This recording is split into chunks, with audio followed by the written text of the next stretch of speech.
नमस्कार, टीवी 9 भारतवर्ष में बहुत स्वागत है आपका। आड़ी लेकर हाजिर हूं मैं दिनेश गौतम। और इस समय जो खबर और जिस खबर के आयामों पर आपसे चर्चा करने वाला हूं वो खबर सुखद बिल्कुल नहीं है। वो खबर उतनी ही त्रासद है जितनी त्रासद मालवीय नगर में आग की घटना थी। लेकिन मालवीय नगर हौजरानी इलाके में जो आग पीछे लगी थी वहां से लगता है कोई सबक सीखा नहीं गया। यह सोचा हो गया होगा कि असल में वहां आग लग गई, वैसी लापरवाहियां कहीं और हैं तो क्या हुआ।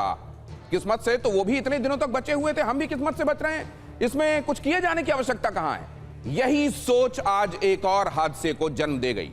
यहां ये जो घटनाक्रम आप देख रहे हैं ये भयावह कहा जाता है। हर एक मौत वैसे तो त्रासद है, दुखद है, भयावह है, लेकिन जलने से हुई जो मौतें होती हैं, दम घुटने से हुई जो मौतें होती हैं, वो कितनी खतरनाक होती हैं, कितनी भयावह होती हैं, आपको बताने की आवश्यकता नहीं है, उसका अंदाजा लगाया जा सकता है। यहां देखिए क्या हुआ है। यहां पर भी वही कोचिंग सेंटर था। ये कोचिंग सेंटर है ऊपर, असल में एनिमेशन सिखाया जाता था बच्चों को, यहां 3D आर्ट सिखाया जाता था।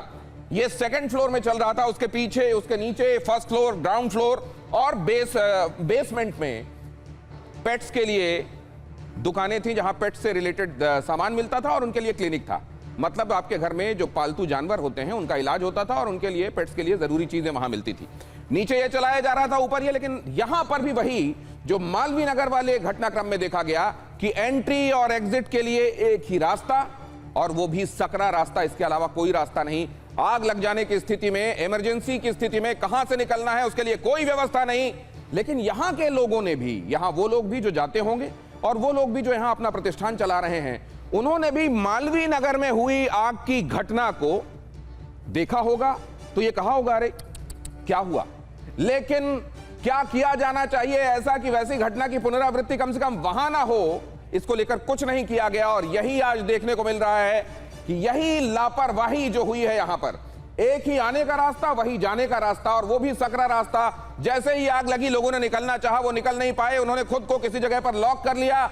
ज्यादातर मौतें दम घुटने की वजह से हुई हैं। अभी बताया जा रहा, ऑफिशियली तो ये कहा जा रहा है 14, लेकिन वो अस्पताल जहां पर, वहां के प्रवक्ता ने, जहां पर ये सब शव ले जाए गए हैं ट्रॉमा सेंटर में, KGMU में, वहां पर डॉक्टर जो प्रवक्ता हैं KK सिंह, उन्होंने कहा कि 15 लोग मारे गए हैं। आपको आज की इस त्रासद घटना के बारे में बताऊंगा, तमाम पहलू बताऊंगा, और यह भी बताऊंगा जो तमाम जानकार, वो एक्सपर्ट्स जो अलग अलग इससे जुड़े हुए डिपार्टमेंट्स में जो ये देखते हैं, जहां अगर कोई कोताही ना बरती गई होती तो शायद ये ना होता। वहां से भी एक्सपर्ट्स हमारे साथ जुड़ेंगे जिन्होंने उन महकमों में कभी काम किया है, उन महकमों को सर्व किया है। वो आज ये बताएंगे हमारे साथ कि कैसे इस तरह की घटना को रोका जा सकता था। पहले देखिए जरा ये खबर, आपको एंटायरिटी में बता देता हूं। ब्रजेश पाठक जी लेकिन हमारे साथ उत्तर प्रदेश के उप मुख्यमंत्री जुड़ रहे हैं, स्वास्थ्य मंत्री भी हैं। बहुत स्वागत है ब्रजेश पाठक जी। आप लगातार तत्परता से काम कर रहे हैं, मैं देख रहा हूं। लेकिन सर ये अभी तक आपको जो लग रहा है, क्यों हो गई ये घटना? घटना बहुत ही भयावह है। क्यों हुई, कैसे हुई, तो जांच के बाद बताया जा सकता है। लेकिन घटना बहुत ही दुखद है। हमारे बीच के 14 से अधिक बच्चे हताहत हुए हैं। 6 बच्चे घायल हैं जिनको ट्रॉमा सेंटर KGMC भेजा गया है, और सरकार ने उच्च स्तरीय जांच के निर्देश दे दिए हैं। और ऐसी घटनाओं की पुनरावृत्ति न हो, पूरे प्रदेश में अभियान चला करके हम इसे रोकेंगे। और दूसरा क्या है कि किसी भी स्थिति में इस घटना के कारणों की जांच पता कराने के लिए कहा गया है। पूरी सरकार पीड़ित परिवारों के साथ खड़ी है और हर स्थिति में इन सबको न्याय मिलेगा। अभी प्राथमिकता हमारी है कि घायलों को अच्छे से अच्छा इलाज मिले, और मैं स्वयं खुद मॉनिटरिंग कर रहा हूँ।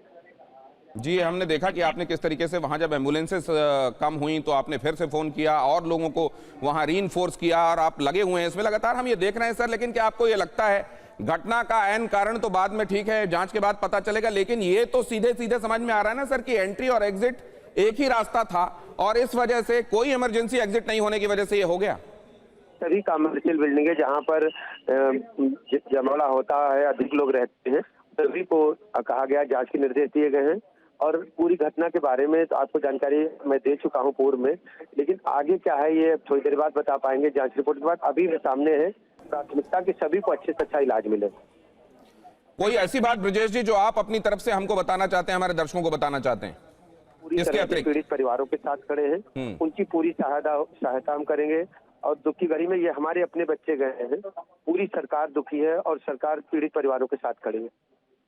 सर एक बात और मैं आपसे जानना चाहता हूं कि क्या जितने लोग थे वो अब अंदाजा हो गया, क्या सारे इवैक्यूएट किए जा चुके हैं? कम से कम अब कोई फंसा हुआ तो नहीं है, ये माना जाए? कोई नहीं है, पूरा सर्च ऑपरेशन हो गया। बहुत धन्यवाद ब्रजेश पाठक जी हमसे बातचीत करने के लिए। ब्रजेश पाठक जी, एक बात जो रीअश्योरिंग कह रहे हैं, बशर्ते कि वो आने वाले दिनों में हमको लागू होता भी महसूस हो, दिखाई दे, वो ये कह रहे हैं कि पूरे प्रदेश में अभियान चलाकर इस तरह की जहां पर स्थितियां हैं उनको देखा जाएगा कि कहां कहां लापरवाही हुई है। जाहिर है इसमें एक बड़ी लापरवाही तो ये है कि इमरजेंसी एग्जिट कोई नहीं है।